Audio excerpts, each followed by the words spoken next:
All right, we're live. Cool deal. We're getting ready to get high. Hey, balls. High as shit, bro. That's where all my good ideas come from. From the moon. Fuck yeah.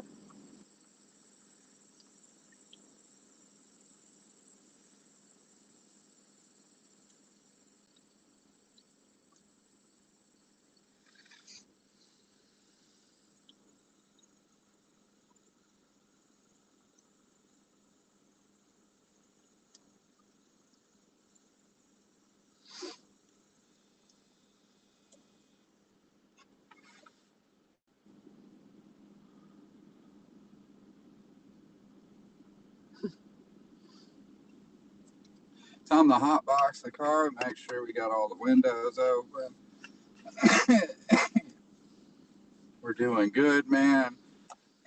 Yeah, happy Thanksgiving, Dave. That's what this is. We're counting down the last like 2 hours or some shit of the campaign for Otis Stein #3, which I know you've already backed, Dave. I think you were the first one. If not, you are now, according to history, because that's going in the books.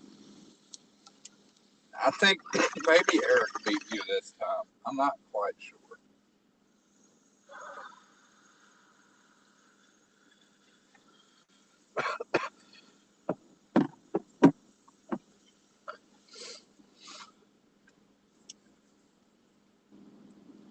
One second.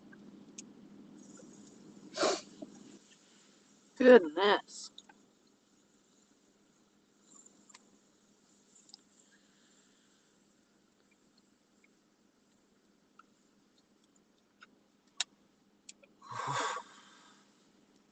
Yeah, goodness indeed, man. Shit. We did pretty well on this campaign, all things considered. Fucking economy's fucking dog shit. Inflation's through the fucking roof. Fucking Yeah. World War III is on the horizon. Apparently, everybody wants to fight over a fucking litter box. Um, but I think we've done pretty well. Yeah. Yeah, you Things did get considered. the cereal chiller. Um, and I believe, what was it, yesterday, I think somebody finally bought that canvas painting that Carlos did, which I'm really happy about. But at the same time, like, I'm kind of bummed because I was like, if it doesn't sell, I'm going to buy it off of Carlos because honestly, I really wanted that thing. But somebody else ended up buying it because Carlos is like, no, this is for the backer, Skinny. This isn't for you. I'm like, all right, fine, whatever. Fine. But whoever's getting it's going to get a really awesome piece. At the very least, I got Carlos to scan in the art so I could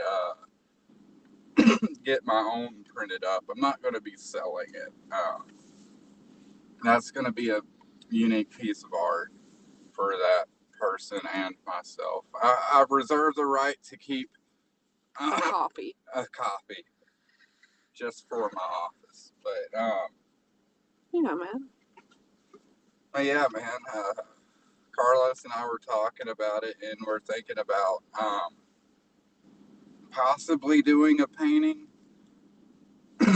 for every book, but we may change things up a bit because I was also considering maybe on the next book getting Carlos to do some smaller, like 3x5 paintings. That one, it'll be easier to ship, and he can do them a lot more quickly, and we'll have more than one too. So Yeah. there'd be enough to spread around, and we could sell them for a little bit cheaper than that one. But it's a thought. It's something we're considering. We want to do stuff that people like, and we're always trying to look into things that people may enjoy because that's really what motivates me. At least I could probably take off my seatbelt. I'm not driving anywhere.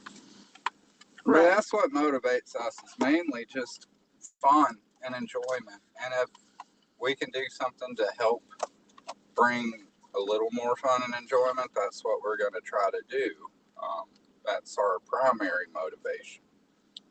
Is, the world fucking sucks, man. So we'd like to give people an opportunity to forget that the world sucks for a few minutes. Right. There's not enough escapism these days. There really isn't. But that's besides the point. I just like creating. It's very cathartic for me as well. And it's not that I'm writing my problems into a script necessarily, or, working out all the trauma, but it's cathartic in the way that it allows me the freedom to disconnect from this reality for a while and just, I can exist somewhere else. I don't have all these other burdens on me when I'm writing the book and everything. Like, I'm existing in that world to a degree. That sounds really weird, but that's where the cathartic nature comes from me. It's not that I'm pouring myself into the book as a sense of therapy. It's more along the lines of I'm letting the book cut my ties from, you know, from what's bothering me right now, where I can go it frees me. Mm-hmm. As opposed to, pouring myself into it. I use it as a way to just be more free and kind of forget all the other fucking horse shit going on for a while. Which is exactly what I want people to have as well. That's escapism, man. That's what it's all about.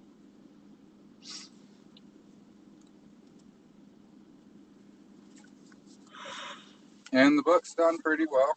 Dave, you got that cereal chiller pack. That thing's pretty cool, man. I'm looking forward to that. Because that means got to get your sizing for a t-shirt too. Because we're doing t-shirts. You'll be the only one to have that well, you'll be the only one of three, because I'm going to order one for Aubrey and myself as well. Because I like to wear my own merch. Like I said, I always get a copy of everything I make. Because everything I make is something that I want to have. Even if you don't end up making it. Sometimes you'll make a proof that you only just make the one. Well, yeah, like that one t-shirt I have of Zombie, Doug, and myself. I'm eventually going to sell that, though. The only reason that's just a proof is because I got it on sale, because the site was like, hey, you can get a gray shirt for like $7. Mm-hmm. And I was like, okay, well, I can find something to go on a gray shirt just to, see if this is something I'd like to go for. And honestly, the gray shirt kind of grew on me. I might sell it like that. Yeah.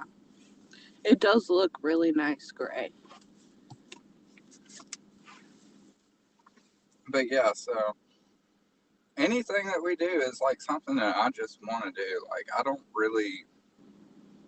I think a lot of creators spend way too much time like sitting there and trying to hypothesize what this hypothetical person in their brain would want or would enjoy, rather than just pulling from their own knowledge and resources, like Mm-hmm. I don't have to try to figure out what other customers want, because at the end of the day, I'm a customer. Right. All I have to do is what I want, and people really aren't that fucking different from one another. I mean, there's vast differences, but at the end of the day, the odds are there's going to be somebody who likes the same shit that I like, and that's all you have to do.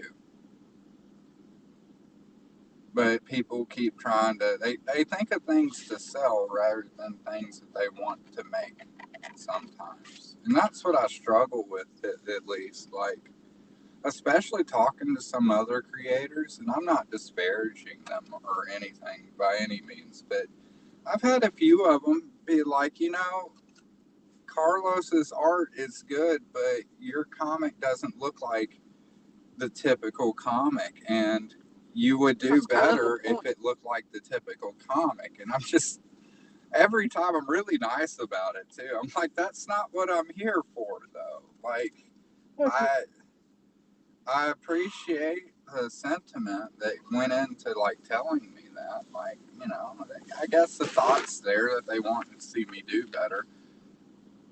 But the point is to be different, to offer something to some degree unique. I don't want to look like everybody else because when you look like everybody else, at least in my opinion, it's easy to be overlooked. Right. And also, you look at my book, everybody who's bought it, for the most part, I've heard no complaints. I've heard nothing but compliments on Carlos's artwork and how a lot of our readers actually appreciate the fact that it looks so different and interesting. Like it's fresh to them. It's not the same shit, different book, Right. Um, and that's what I really try to go for. Is just being us. And at the end of the day, you can put a page of Otis Stein next to any other fucking comic book out there, pretty much. And you can tell a difference between the two. Mm-hmm. Like, you'll instantly be able to be like, that's Otis, yeah. And there's plenty of books that, you know, that don't look like Yeah, typical that's comic another books, thing that too. always puzzled me, too, when some people would comment on kind of the artwork that we do. And I'm just sitting here thinking, like, have these people never heard of fucking Hellboy? Or have you never heard of Teenage Mutant Ninja Turtles?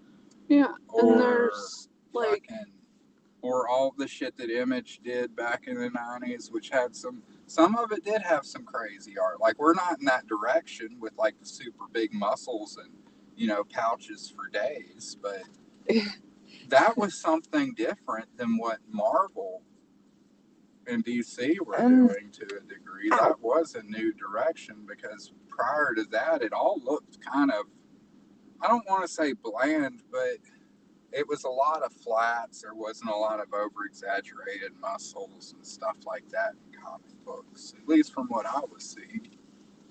The Yeah. whole roided out thing kind of started like towards the end of the 80s and ran through the 90s with the Image stuff.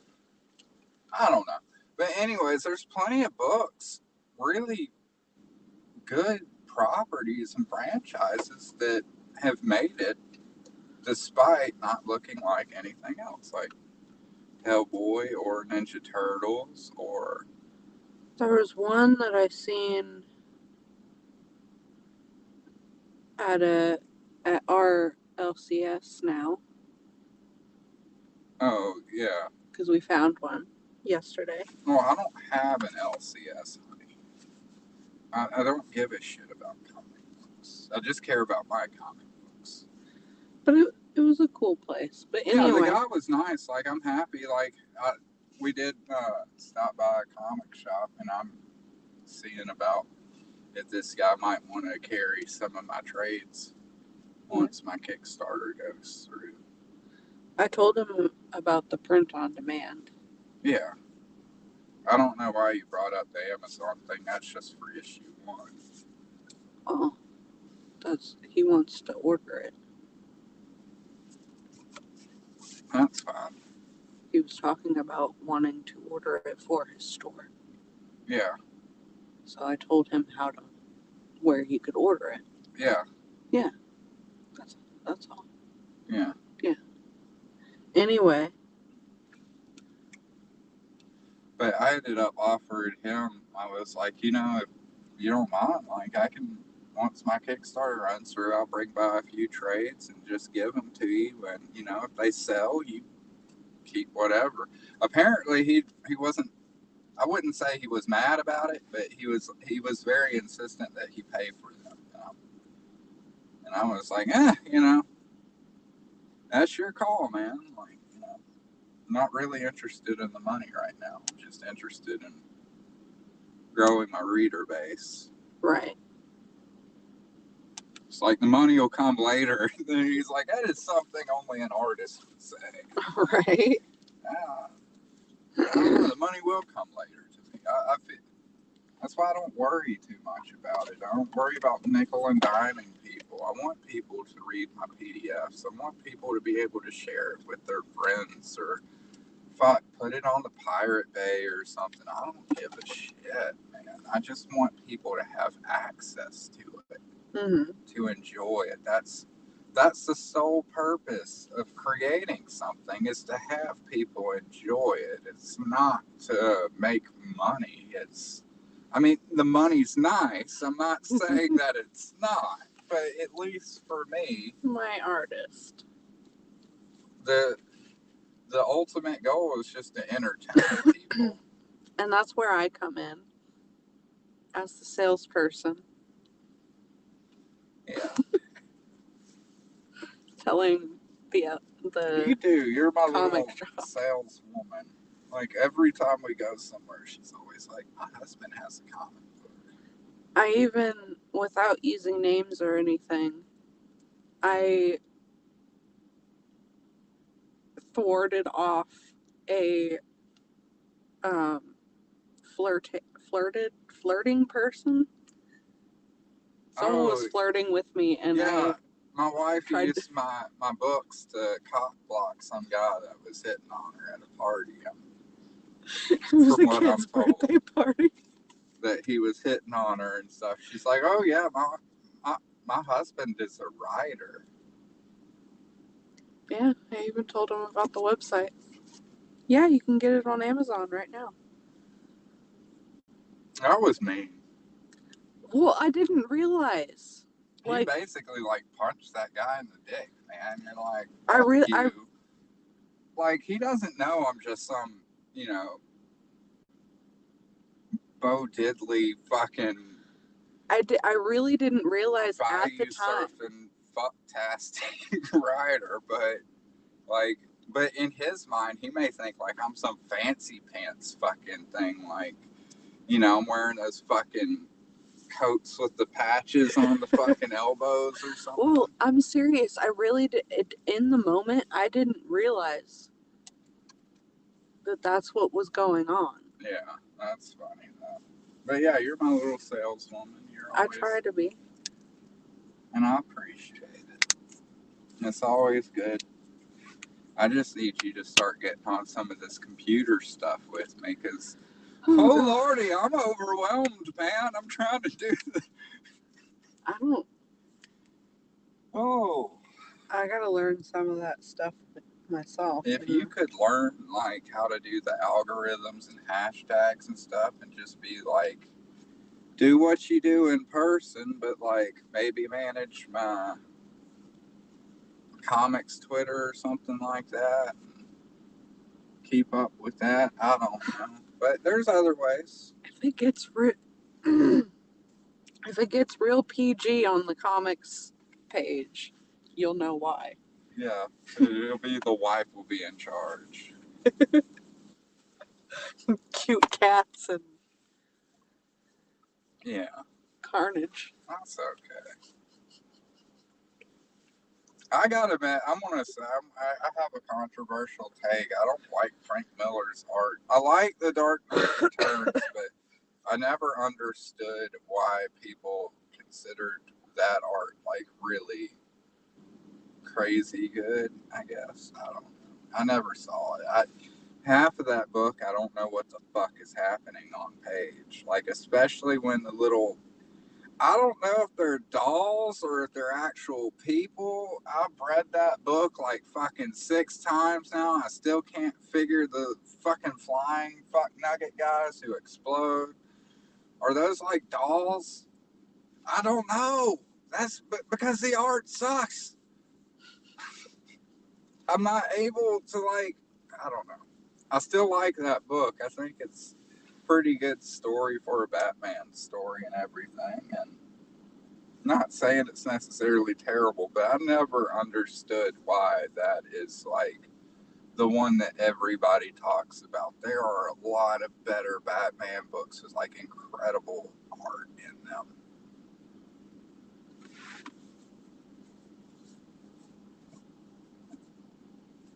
Oh yeah, that's why I used it. I should have seen that coming. I don't want to compare Carlos to that though, because I feel like Carlos is better than Frank Miller,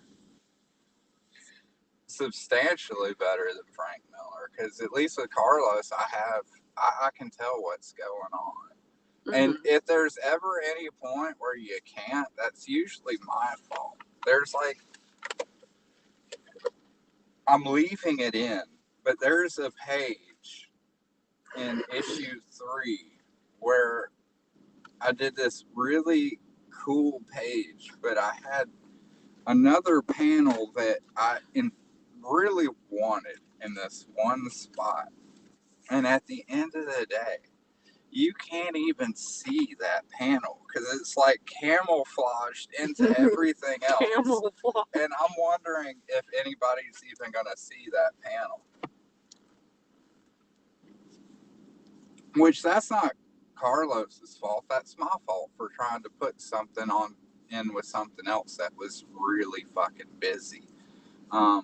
I could have removed it, but I'm leaving it in there for shits and giggles. I mean, it doesn't add to the story or anything, but I think it's one of those funny little mistakes that I make as a writer That you that know for next time. that I'm gonna leave in there because I don't know. Uh, I'm also like that mindset, you know. Perfection lies within imperfection. Mm-hmm. Like one of the things that I always tell people to kind of explain what I'm talking about is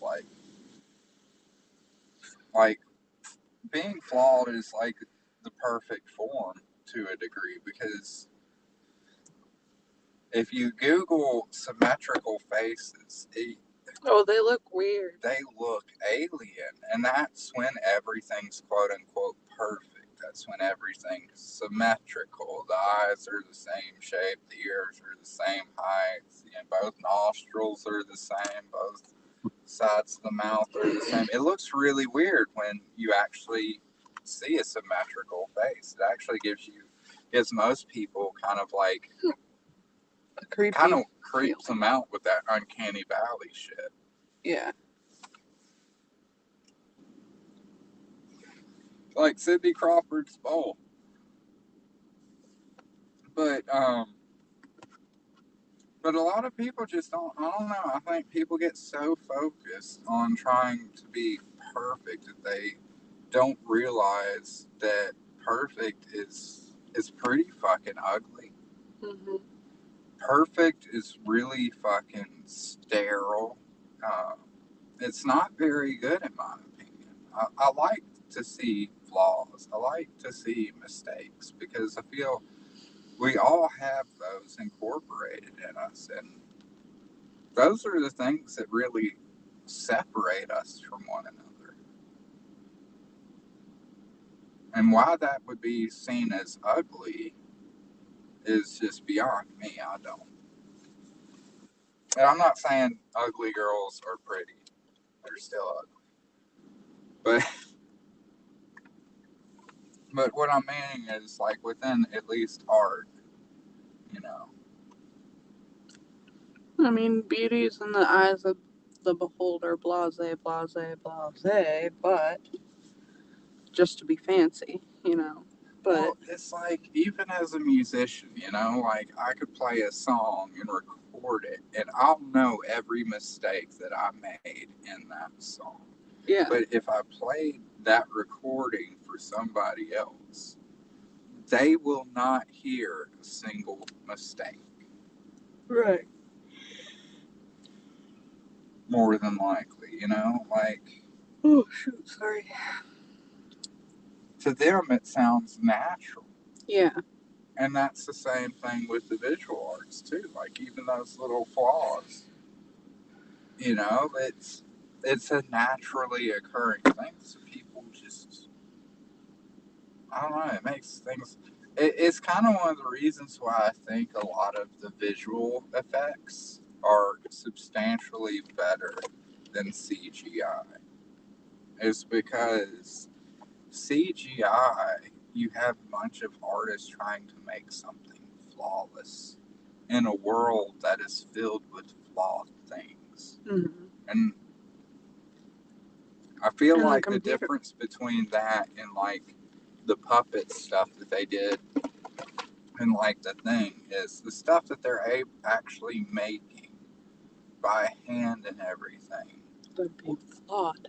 is a little flawed, which is why it has a better presence on screen and it seems more believable because you have this flawed creature among flawed characters on a flawed set, as Whereas, opposed to with it being CGI, like the creature is the only thing that has reached ultimate quote unquote perfection because a computer can't make an imperfect thing. yeah, You know, there's not a way to program because like a lot of imperfections. those guys, like their OCD kicks in too. They're like, oh, I want the shoulders to be aligned. I want this. I want Yeah, that. You know, everything's gonna be like right on the money as far as like the CGI. Whereas with the puppetry, they're kind of like, ah, it is what it is. We make the best of it. it's You a know, fucking puppet. that's a puppet. But I feel like the flawed nature of the visual effects is why even today it still holds up better than a lot of the CGI. Mm-hmm. Is because the CGI is you know they're using computers and trying to go for like this you know the perfection, Right. and that's why everything always looks so damn out of place with CGI is because it's all too perfect.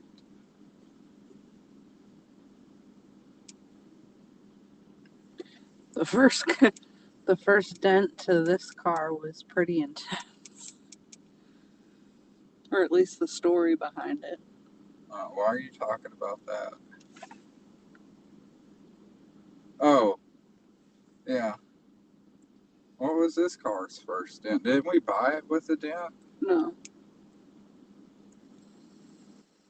it was pretty cherry, but uh, that was when they tried to. Some guy tried to pit maneuver you. Oh yeah, fucking Mad Max Ultimate Negro Warfare down in fucking Mobile, Alabama. Or some guy tried to fucking pit maneuver me. So I don't know, like I was riding in the fast lane and I was going fast. But then this dude fucking cuts me off. And so, you know, of course, I give him the fucking finger because he cuts me off and then he drives slower than me. So I give him the finger and then he's driving way slower than me. So, like, I just get over into the next lane because, you know, if I pass you in the right lane, you're in the wrong lane, but I can still do it. So, and then, like, this dude, like, fucking goes berserk. He starts throwing like cups and shit at my car. And mind you, I'm driving like 70 fucking miles an hour while this is going down. And I still remember what song was playing on the fucking stereo too. It was fucking Flagpole Sitta by the was it Danger Harvey or some band like Yeah. that? So like I was rocking out to my 90s music where some random fucking Negro in like a fucking Camaro or some shit decides he's gonna start throwing milkshakes at me. I don't know if he's trying to signal the boys in the yard but he just starts throwing shit at my car. And then like I just like speed up. I'm like, I just want to leave this guy in the dust behind me. So I speed up and then he like tries to pit maneuver me. And it doesn't really work because he's a fucking idiot or maybe fucking Jesus took the wheel. I don't know. I'm not. I'm not gonna say I'm a bad driver, but I would not say that I'm like a skilled driver necessarily. Not enough. Maybe like I'm a secret fucking, just demolition derby savant over here, and I don't even fucking realize it. Or maybe I'm just used to Alabama. But no, the guy wasn't able to fucking pit me. He wasn't a cop or anything either. Like, it's really strange. So he ends up doing that, and I finally just let him get up in front of me or whatever, and I called the cops and everything. And I had to meet up with one of the fucking officers at the parking lot of my work, and he was like, "What happened?" And I'm like, "Dude, you're never gonna believe this." Fucking whitewash Jones over here, fucking throwing shit at my car. He's like, "Well, what'd you do to him to piss him off?" I was like, "Well, the dude cut me off, so I threw up my finger." He said, "Well, you shouldn't." I said, "First Amendment. I've got a right to air my grievances to motherfuckers running up on me. I mean, if you can't handle somebody giving you the finger, you shouldn't be in a fucking car." That's fair.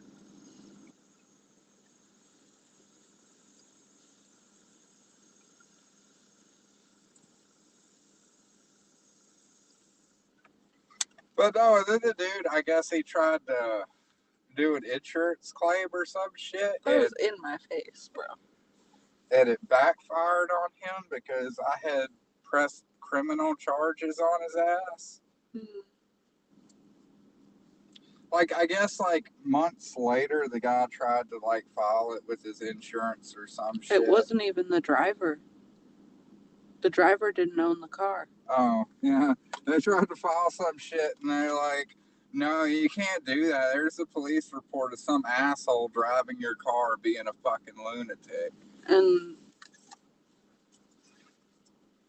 luckily for them, we left the state, but Yeah, I had a detective end up calling me about that. And he's like, "Why'd you leave?" I was like, "I was leaving before this shit happened, man. Like, that just gave me even more reason to leave." He's like, "Why is that?" I was like, "Because they got motherfuckers on the road throwing shit at me, like going full Mad Max, man. Like, would you want to stay?" He said, "Fair point." fair enough. Moving on. I want to hit the fuck out of Redneckville.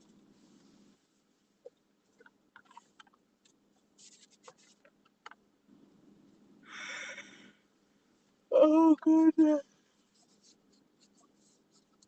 Oh, goodness. But yeah, that was fucking crazy, man. That was.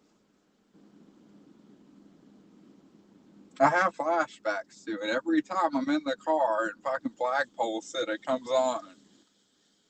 I'm looking, I'm like, "Where's that fucking car, man?" Dude's coming back. He tracked me down. He found me. I don't know, people are strange. But yeah, that's how this car got its first dent. Well, it really wasn't even a dent, it just kind of a scratch. But I had to take pictures of it for the police and for the insurance companies. We never saw any money for it. We could have. We probably could have, but Well, we didn't make a claim. There wasn't any. It was just fucking paint trade off or whatever. So it really you could wasn't have that big. claimed I could emotional have, but upset. I could. You just missed the entire point of what I just said. Stop arguing with me. We didn't want to bother with it. Mm, That's what I'm saying. I'm not saying we couldn't have. I'm saying there was no point. right. We would have had to stay in Alabama. Yeah. I had to deal with a bunch of fucking paperwork, talking to a bunch of fucking insurance people, sitting on fucking hold for God knows how long. No, I'm not doing that. I'll live with the little fucking scratch that's on the side of my car. Right. He couldn't even do that right. Mm, mm, mm, mm.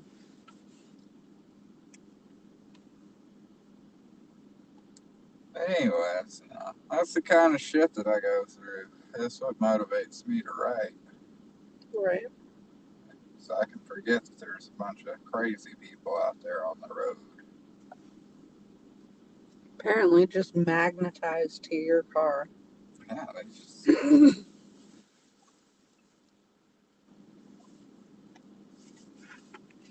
like flies on shit, man.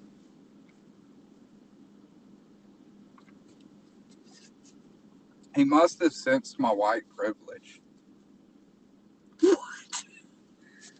Oh my, oh my god. I, Am I not allowed to make jokes like that? I just, it caught me off guard, okay? You should know to always be on your guard.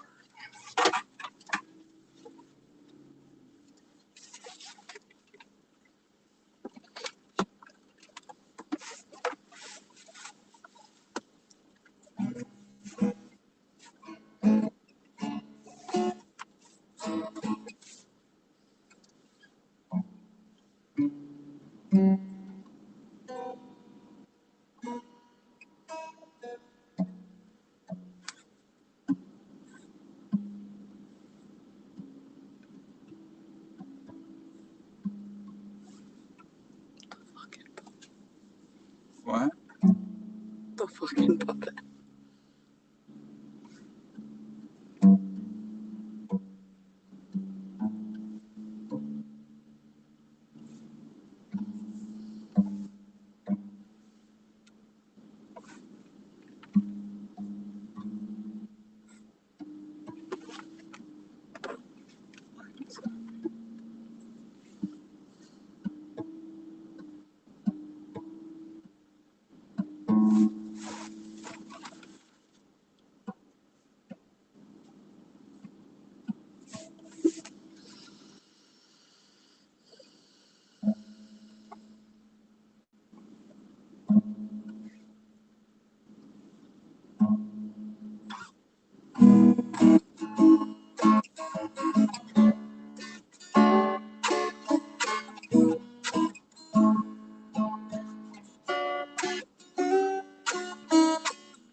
playing more of it in the near future. Yeah. We got plans to do some music. We're just waiting to relocate so we can have some room to set up some things.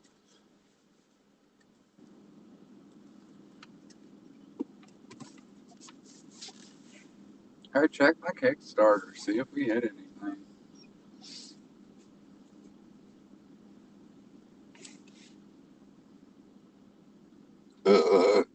Excuse me.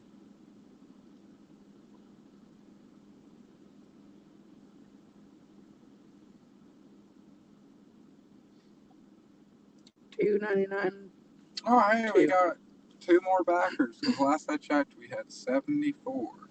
We have 88 minutes to go.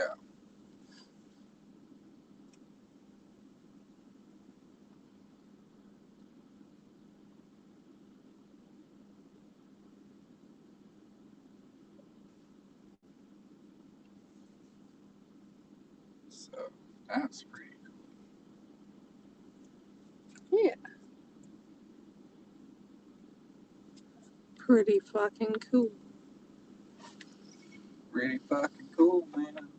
Everybody's seeing this Jack thing. That's when they were doing the Snoop Dogg. This thing smelled like weed. I thought it smelled kind of fruity. Well, it definitely smells like weed now. Oh no, it doesn't smell like anything now. But at the time, yeah, because it was supposed to smell like purple haze or whatever. Or some kind of purple. Something like that. So we could like simulate getting high in the car and eating Jack in the Box like Snoop Dogg does. Right. I will give Jack in the Box credit. They do go hard in on the fucking stoner food angle. Like they've even got like midnight munchie meal value meals and shit like that, man. Yeah. They're pretty cool. And unlike McDonald's, who gets like Cardi B and shit, like Jack in the Box sponsors like Snoop Dogg. Man, it's like get high and munch out. Yeah. Like, play to your audience, bro. I remember when Jack in the Box did that campaign for the natural cut fries where they had the skins on. Which in all reality was just them cheaping out on the french fries that they were buying because it costs more for the skinless ones than it does for the skin-ons. But they managed to twist and play it off like you were getting something special. Just the dirt.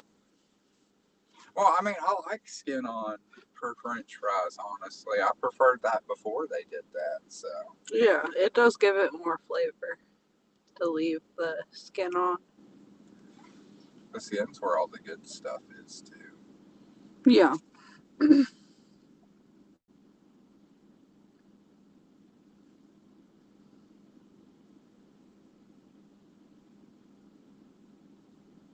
But yeah. Just drinking our coffee, hanging out. I bought the hardback of Volume 1 of Berserk yesterday. I've never bought a manga before. The ones that I was exposed to was just like one like single issue kind of things that I would borrow from friends occasionally. Like from a buddy Brad, I ended up borrowing, I think, an issue of, or a volume, or whatever the fuck they call them, the little books. Mm-hmm. But they're not thin, they're like thick little books. Right. But I borrowed like a couple of like Lupin the Third and Hellsing, which I thought they were pretty cool, you know. I never really got into it because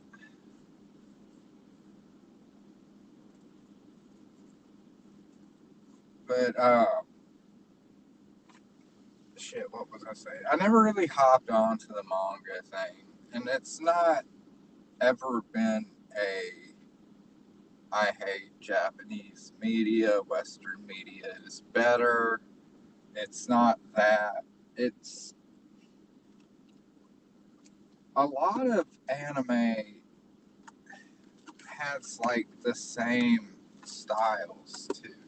So it all, at least there's subtle differences, but at least for like somebody like me who doesn't watch a lot of that stuff, a lot of it looks the same, bro. Mm-hmm. But that's beyond the point. It's just, I don't know. I've never really been into like the Helsing one. I really enjoyed. Didn't we watch the show? Yeah, well, we started to. We hadn't finished that yet. Oh. But yeah, we were watching Helsing Ultimate. And the OVA is good too, even though it doesn't follow the manga. But I don't know. I can't really explain why I never really got it. It's just nothing ever like necessarily drew me in to the point where I was looking for a place to buy manga books or anything like that. I like the hentai ones. Oh, you've read hentai? Huh. Well, I kind of. It haven't was even in done Japanese. that. I mean, I've seen some weird shit on the internet, but I haven't like seen any of the books. And the manga with the big titty ladies. Yeah, I think that's one of the reasons why I don't necessarily have gotten into anime is not that I don't like the big titties or anything like that, but I don't know, to some degree it all seems a little predictable too. Like you have this guy and then suddenly all the girls falling over him, but he really doesn't want much to do with them because he's super shy Mm-hmm. and he's not reading the room correctly or whatever, you know. Right. And it's not necessarily that's a bad thing, but I don't like that shit in Western media either. Like, I don't necessarily like a lot of current comics either. So it's never been like an Eastern versus Western thing. I've always kind of put them both in the same pile. Right. They have differences in art, but you know, so do the French comics, and so do, you know, comics from everywhere else as well. I didn't mind the hentai, but I only looked at the pictures. So. Yeah, I'm not saying there's anything wrong with it. Just I don't know, especially these days. I don't really. I bought Berserk because I have heard about it for years and years and years, and I finally had an opportunity to get like one of the nice hardbacks of the volume ones. I'm like, okay, I'm gonna give this a shot. From what I've read of it, I've read like this much of the book. I still have like that much to go. I've enjoyed it, but at the same time, I think one of my biggest problems is I'm not really a ready person. Yeah. I used to be, but Well, lately we've been so busy. it's like I'm that guy. Like, would I rather read a book or would I rather, you know, go out walking the fucking trails or riding a bike or, Mm-hmm. you know, I prefer to be more active. For a writer, I don't really read a whole lot. I don't feel like really reading is necessary for a writer. I know some people are like, well, if you want to improve, it's like, yeah, well, whatever. You know, I don't see. Like I've read enough, and every day we're always reading anyways. Like I'm reading every time I open Twitter, Yeah. reading every time I open Facebook, reading fucking news articles. Sure. So I'm still doing a lot of reading. I'm just not doing a lot of fictional reading. Well, I guess I am doing a lot of fictional reading if I'm reading news articles. Right. Most of that is fiction.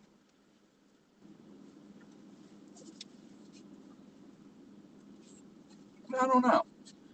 Just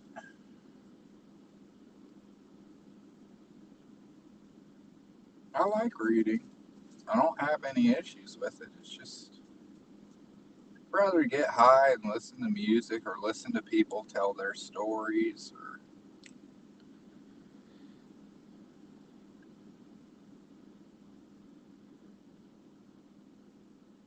I'd rather have like more experience from the real world. I think that's a far more beneficial thing for my writing, at least. Not that I put real world scenarios in there, but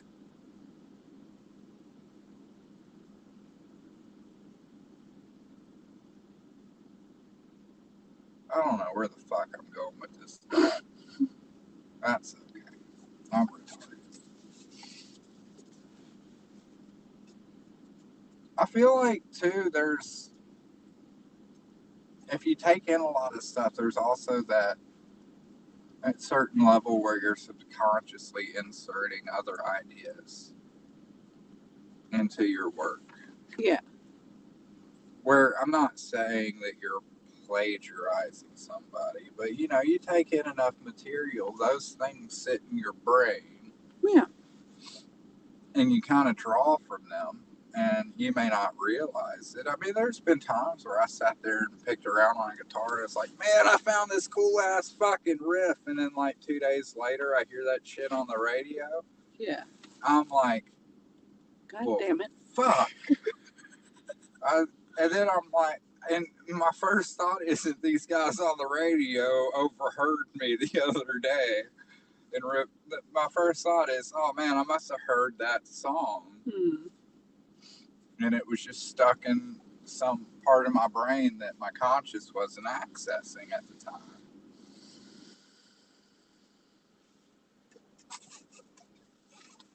Those things do happen.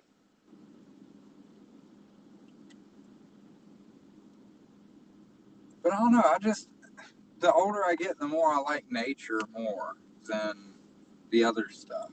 Yeah. I don't feel like I have to necessarily read or, keep up with comic books to be a comic writer.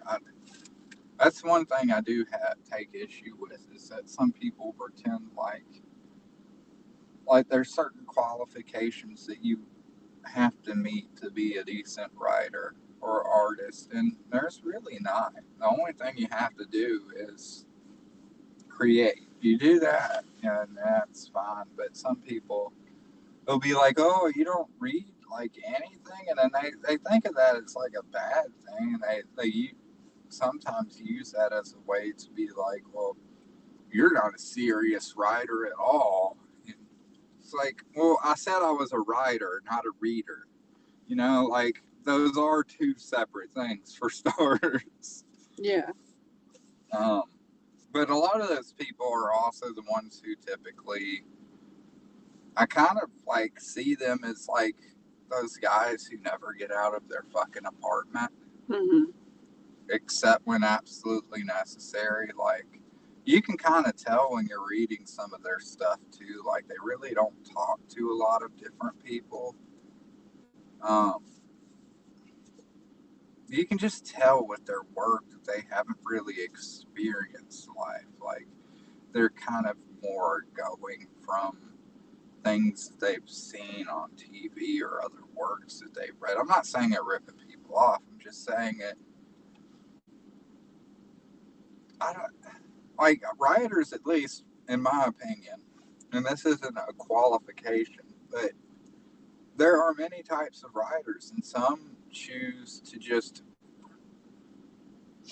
experience life and then write, as opposed to, making reading and writing their whole entire personality. Right. You got other shit going on. Yeah, and I feel like those experiences add to your writing ability more than reading a fictional work, because when you're out there, at least like me, getting out on the trails or getting into the weed shops or wherever, I find Wherever we myself end in a up. lot of places, but all those places, I get to not only interact with people, but I get to observe people talking amongst each other. And I kind of get a better understanding of how people talk to one another and how certain different personalities would actually clash in real life. I have a better understanding of people Mhm. by getting out more, and I feel like that gives me a better advantage when writing than most of these guys who just don't get out of their fucking. Especially the ones I gotta pick are mostly the guys who are like, they keep posting like word counts. Like, I wrote this many words today, and I'm like, that doesn't mean that any of them are good. Uh, it just means you wrote a lot. I can do that too. I can write a bunch of fucking gibberish all day as well. Um, it's all about content, sir. I don't understand why you're treating this like you're lifting weights. That's really not the point. Maybe it makes them feel like they're working more of a 9 to 5. I suppose. I don't know. It seems so odd that somebody would be with like, I know they don't count the words. There's just a little thing on the program that does that. But it just seems so alien to me personally. Like, I've never once thought like, I think it may also be a college thing because I didn't go to college. Right. But they're often like, you gotta write like a 5,000 word thesis or what the fuck ever, or, I think it's 1,001 dick jokes. yeah. I think it's a little simpler than that. I just think that they use it to justify the fact that they didn't move from in front of their computer all day. Yeah, you sat from like 9 a.m. to 11 p.m. at night in front of your computer writing. And this is what you have to show for it. Yeah. I suppose that could be it. I really think, I mean, I don't know. I just find it just odd all around. It's just such an odd thing to It's flex like, on. I made 110 female Sims. Because it takes a long time for me to make female Sims. Yeah. So, you know,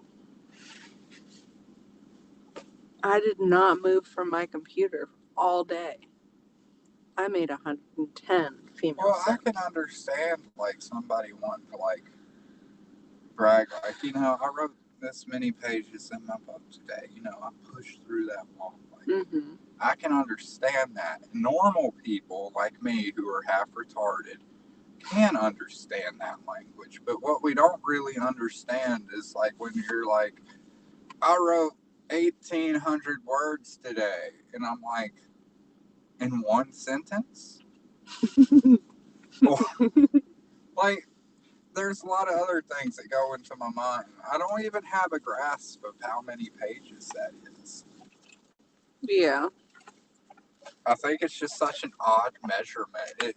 It kind of reminds me when, like, even after a kid's a year old, that moms still refer to how many months old they are. Like, oh, Yeah, he's that's kind of 18 weird. months old. It's kind of the same energy. I guess I'm like, just kind say of he's a medically. year and a half, man. Like medically, you say to the doctor, "Oh yeah, it's 18 months old," but you don't What, the have to doctor use. takes fucking like 12 years in college and he can't figure out that fucking a year and a half means that somebody's 18 months old? Yeah. No wonder healthcare sucks in the United States. But anyways, I'm just saying, like, when they're talking about it like that, Yeah, it gives me the same energy. yeah. Like you can't take 2 seconds and be like, "Hey, kid's a year and a half."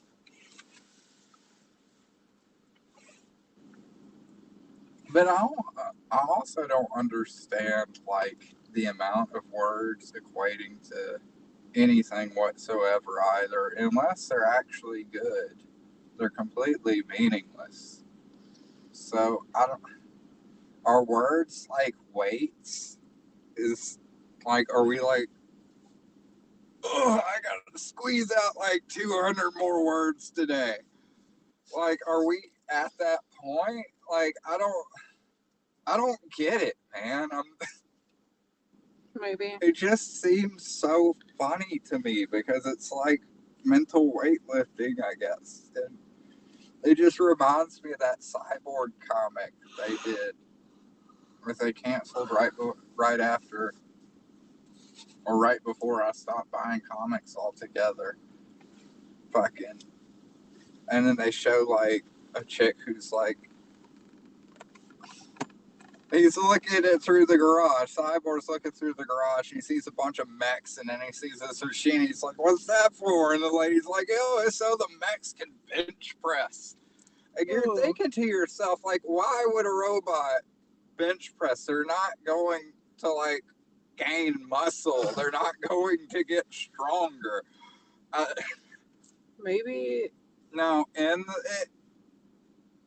don't try to explain the comic. All Okay. right.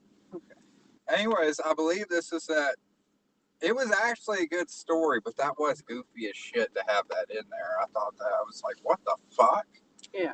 Why would a mech suit need to lift weight? Like they got a fucking treadmill for that thing too, maybe, or a fucking bicycle. Maybe. But anyways, that was actually Marv Wolfman's story, which was pretty cool. It was giant mechs and stuff, and he actually was the creator of Cyborg. So it's kind of shitty that they canceled his series before it could finish. Hmm. It's one of the reasons why I got out of comics. I got tired of shit like that. That's why I'm ahead of schedule too. Like, even though we're funding issue 3 right now, issue 4 is already done. I don't care what I have to do, but there will never be a point, at least in my comics, where I haven't at least tied things up, you know? Mm-hmm. At the very least, if it gets to the point where, like I'm making comics until I'm fucking 68 years old and then suddenly my wife decides to kill me. That's fine, When that happens, if that happens, the story should still go on, at least. I mean, if I do a good job, the story will go on because at that point, my plan is to have the thing go entirely public domain, and I'm going to let the fans continue on where I left off because the fans are the people who really should take ownership of it once I'm gone. Yeah. I mean, my family will have a right to like reprint things and being like, this is, printed by the foundation or what the fuck ever, But at the same time, I don't want any company like Disney or who the fuck ever to come in and swoop in and take it and fuck it up. Yeah. And I know what you're thinking. Well, if you make something public domain, that means a bunch of different people are going to take it and fuck it up. Yeah, but at least the odds are better that somebody's going to. But there's still the chance, there's still the opportunity for somebody who cares about to come in and do something good with it as opposed to no opportunity. Right. I will take that over anything else. So, if my comic does well and I end up making it until I fucking kill over, just take note, I'm going to let my readers take over after that, Maybe there's some really cool fucking writers and artists who've been buying my books for, 40 some odd years or what the fuck ever. And they're like, we got to keep this going. Yeah. They'd be able to. I'd want that too, honestly.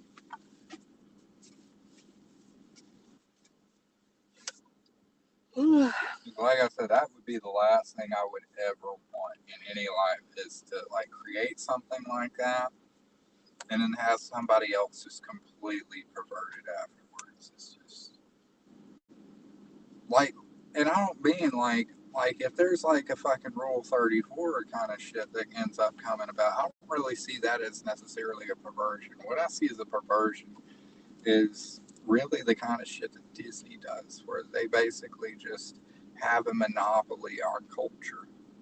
Yeah. Because, like it or not, all of these movies, all of these TV shows, all of these franchises, it's not just entertainment. A lot of this is a part of our culture. It's what a lot of people grew up watching. It's, and I don't think anybody should own stuff like that necessarily. Yeah. I mean, it's not like a communist thing.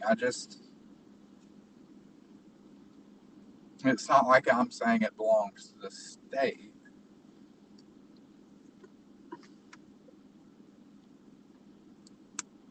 But when something becomes a part of culture in that degree, it becomes part of the fucking culture, not the state. It's just becomes a part of history. It becomes a part of everything. You know, people will look back on things like the cartoons that I grew up watching are a part of my culture. You know, Yeah. they had an impact on making me who I am today. Right.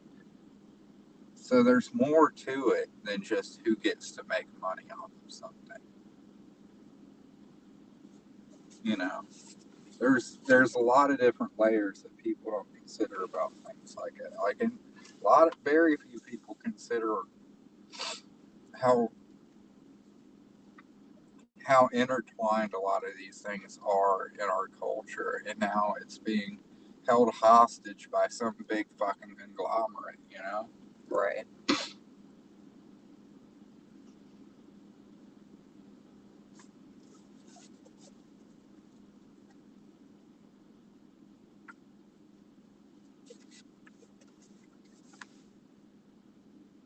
Where the artists that went into making it still don't profit off of it. Yeah.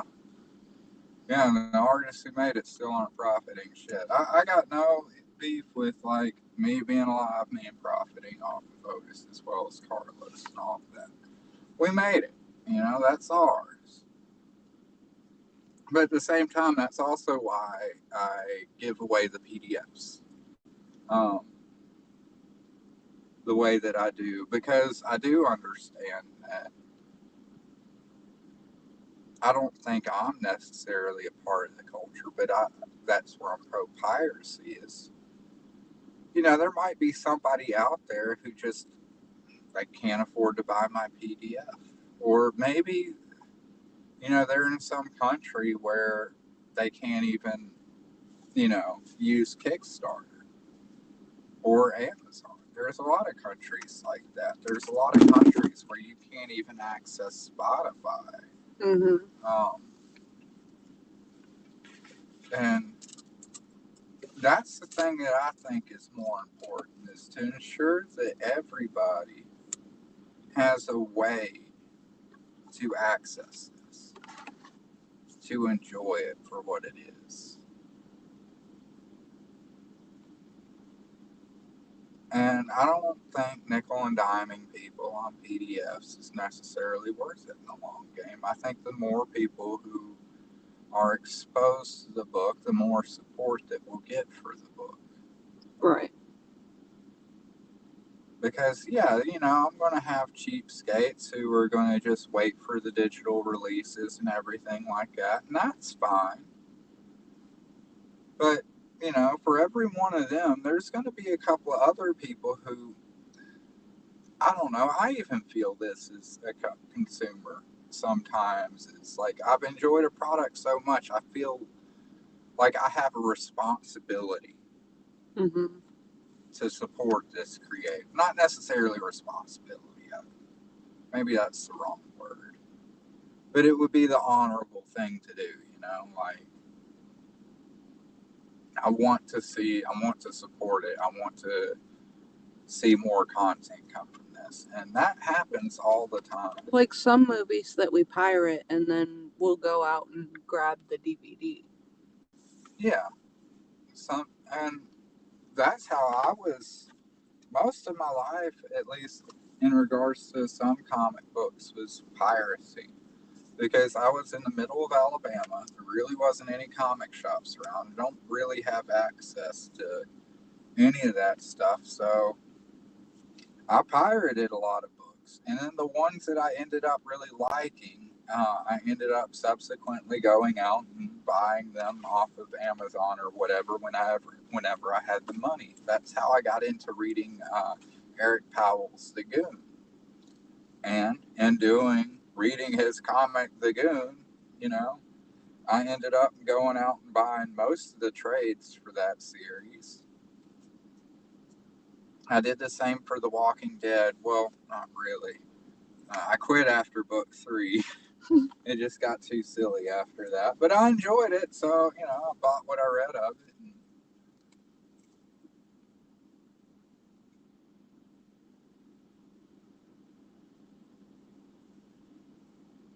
But I don't think piracy is as bad as everybody would like to think it is. I don't think it's necessarily as black and white as people think it is. Like I said, there's a lot of countries who don't have access to Amazon or Kickstarter or Spotify.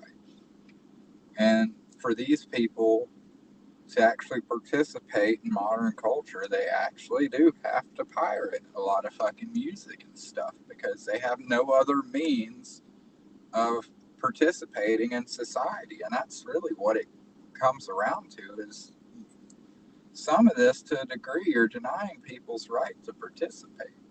Yeah. The ones who can pay will pay. They normally do. That's how things have always been. Just look at the take a penny, leave a penny tray at any gas station. You'll understand that most people are pretty fucking generous. Yeah.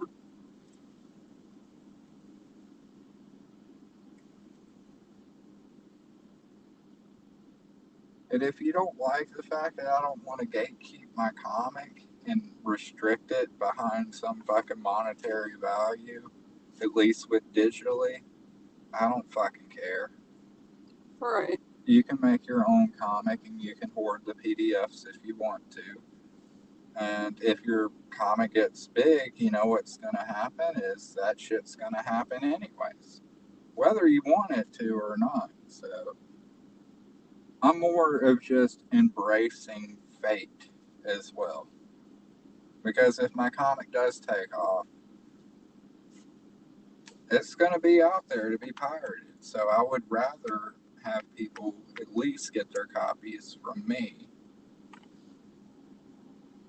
where I know there's no malware, there's no fucking viruses in the files, you're not breaking any laws or anything like that. I'm trying to get this website set up, but I'm too retarded with computers and I can't really afford to pay somebody to build the site for me right now. But with the otisstein.com, I just use it right now because I've got that and the skinniescomics.com. But I just use those to forward to my campaigns.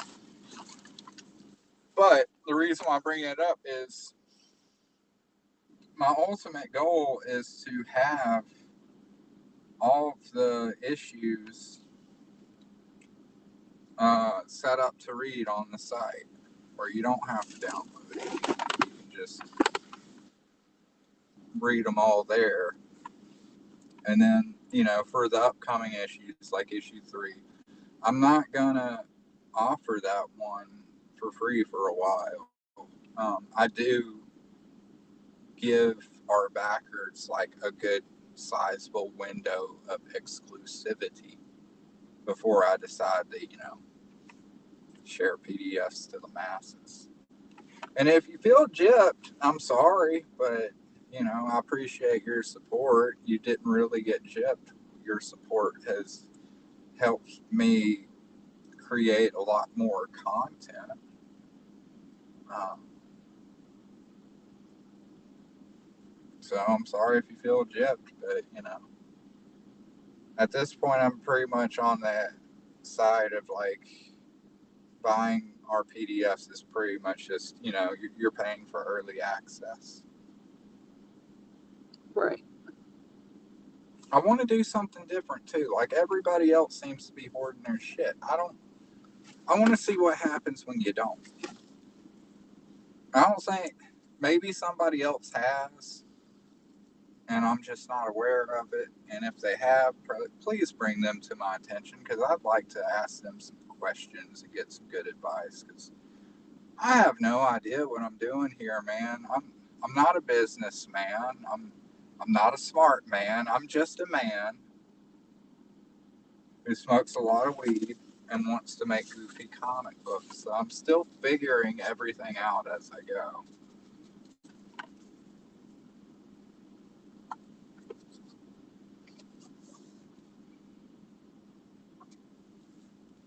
Which I think people generally like. Not the fact that I'm retarded, but I think most of my backers generally like the fact that I'm just a dude. I'm not some big conglomerate company. There's not a board of fucking directors who are like green lighting what I can and can't do. They know it's just me doing my thing. Right. And I appreciate that.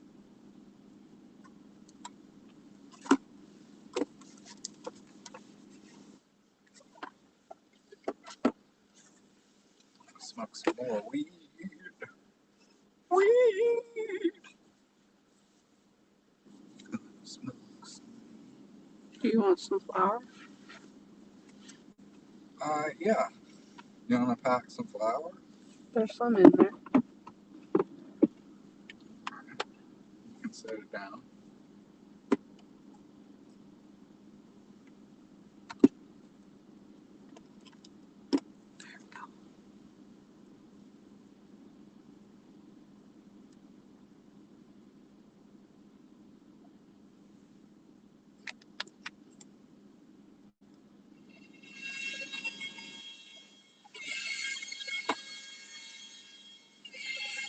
Where's the lighter? Thank you. Oh, it's watermelon.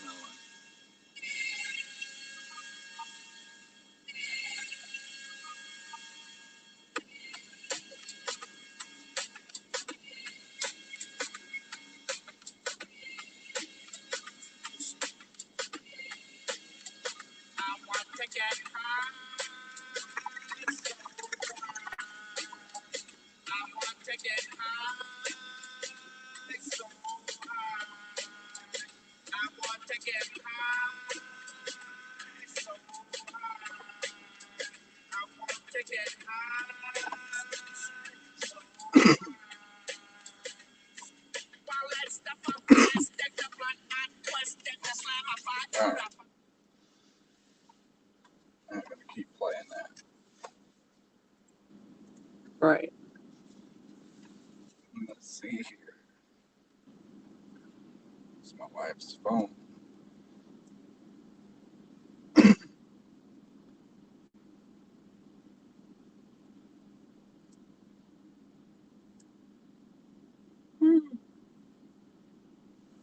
I had a sticker of Baby Yoda. Yeah.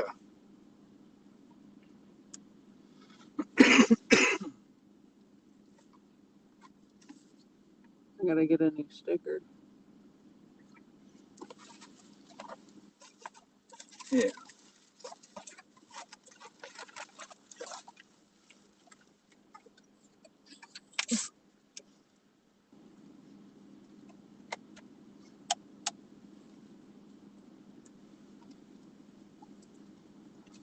But we got like 50 minutes to go. I might not stream that whole time. I'm gonna be honest. I feel a shit brewing, guys. Unless you want to follow me in. Oh, hey, Keely Chow. What's going on? Just hanging out and smoking some dope, man.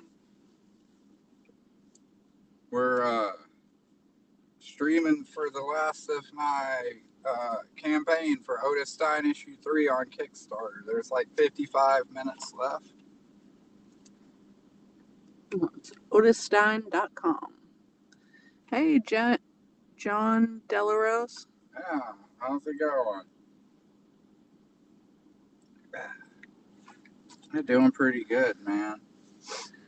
Again, that's otisstein.com. Yeah, it's right there underneath the tag thingy above it. And it's in the descriptions. I put buy my book, you hosers. Probably not the best thing to do, but fuck it. If you ain't got a sense of humor, I don't know why you're buying a comedy book. John says, he's great. How are you? Fantastic.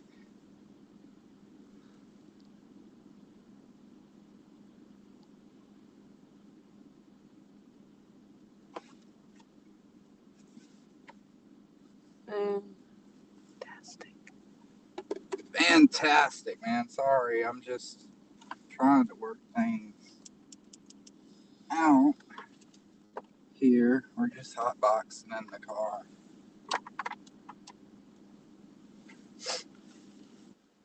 Figured it would be a cool thing to do.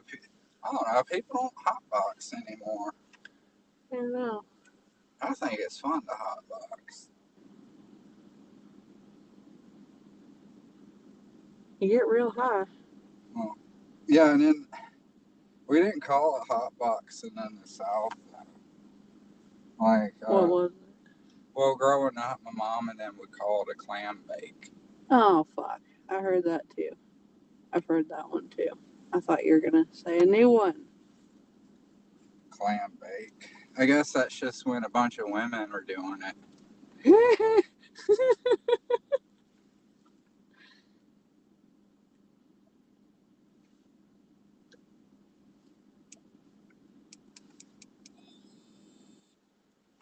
But yeah, we're getting pretty close. I think we might even hit like 3K, man, which is pretty fucking awesome. Especially given the current political and economic climate, I'm pretty happy about where we're at. Right.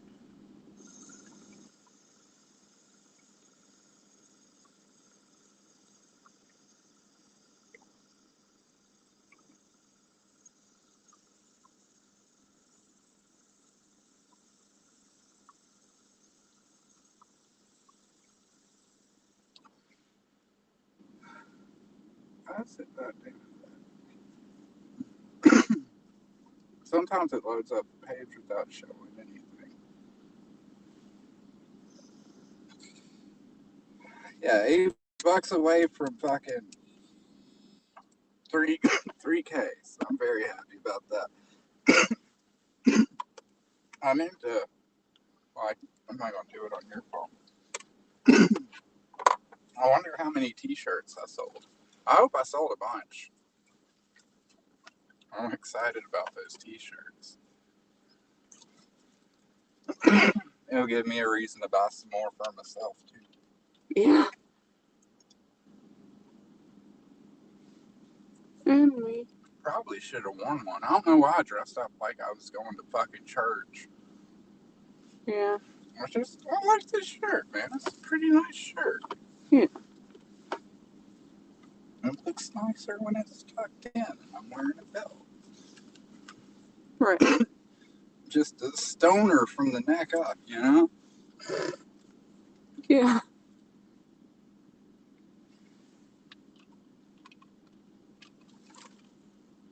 That's funny. And then later, hopefully if it doesn't rain, we're gonna hang out with the bunnies. I might stream that. Hanging out with the bunnies. Yeah. Yeah.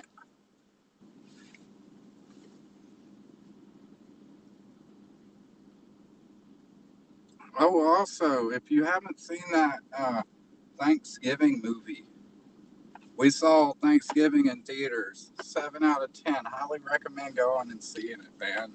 It's really good. Really good fucking slasher movie, especially for Thanksgiving. Really fun movie. No, we're not sponsored. We just liked the movie. It was a really fun movie experience. I mean, if they want to sponsor, I didn't even realize there was a Thanksgiving movie coming out, like a Thanksgiving horror movie coming out. me either. I kind of remembered seeing some ads, but I always just hit the skip button as soon as those pop up. But yeah, I really wasn't expecting a whole lot.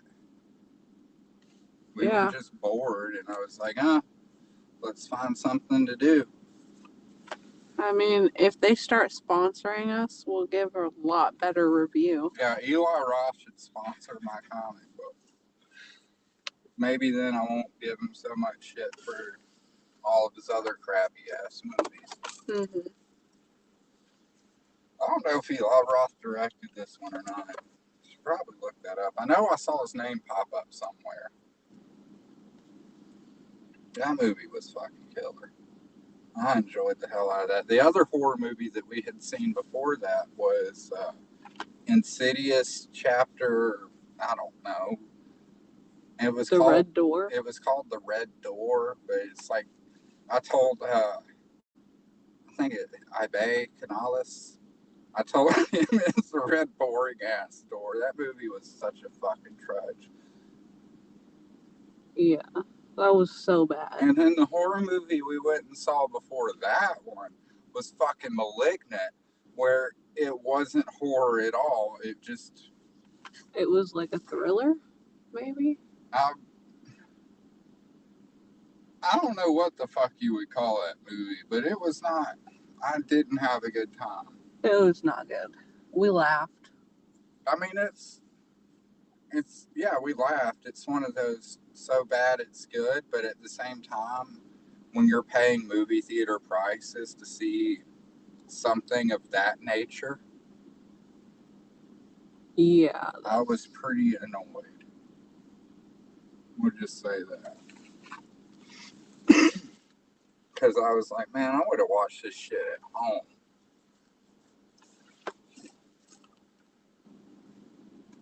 But yeah, you had a panic attack in the middle of the movie or whatever, and you had to go to the girls' room. For Thanksgiving, yeah. Yeah, for Thanksgiving. Which I had no idea you had a panic attack. You just told me you were going to the bathroom. I didn't find out about the panic attack until afterwards. Yeah, it was just the. I'm glad you didn't tell me. I give you kudos for nutting up like that, honey. Yeah. Thank you for not ruining my movie because you couldn't handle some really goofy looking gore effects. It was just, I didn't know what to expect. Yeah. I didn't know what we were walking into, and it just surprised me. And I just needed to collect myself for a second. Yeah. That's all.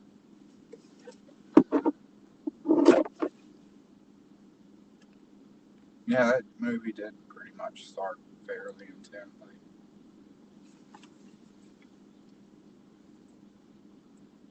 Let's see. Your sticker's really getting on my spectrum nerves. So take it off. It keeps.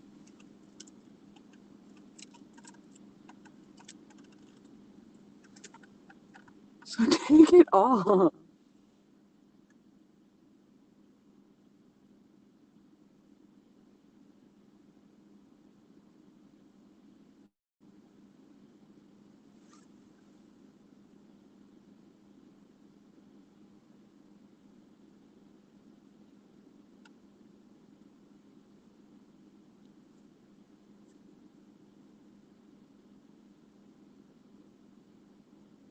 Difference between ADHD and autism. Yeah.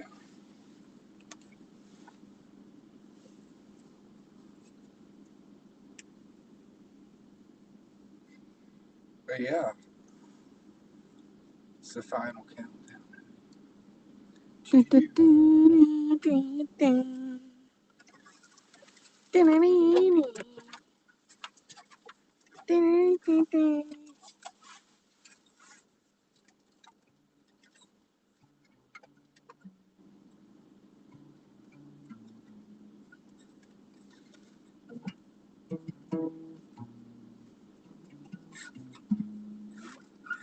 I don't know how to play that.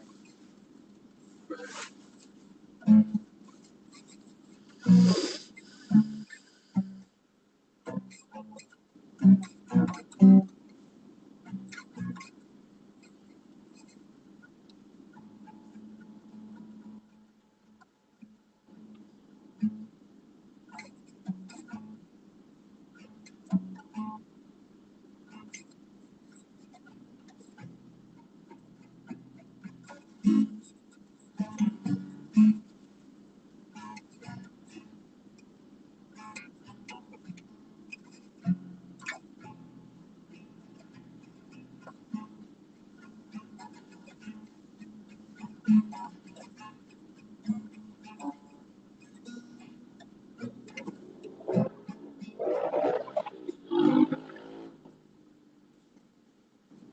it's probably out of tune like crazy.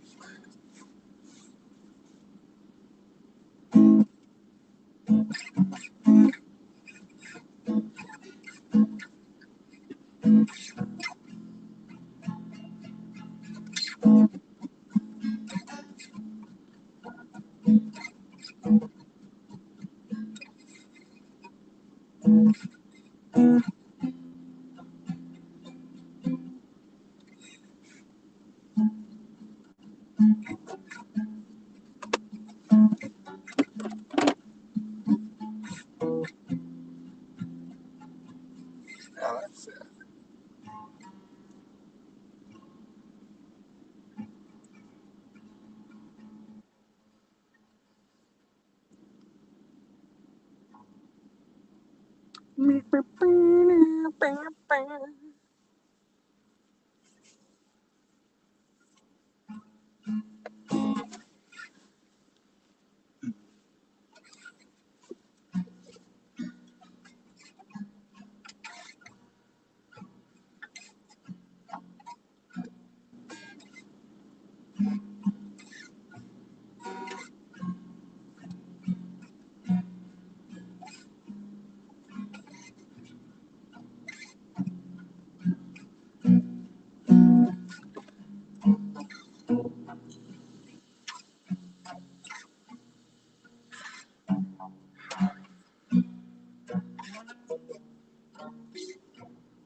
But yeah,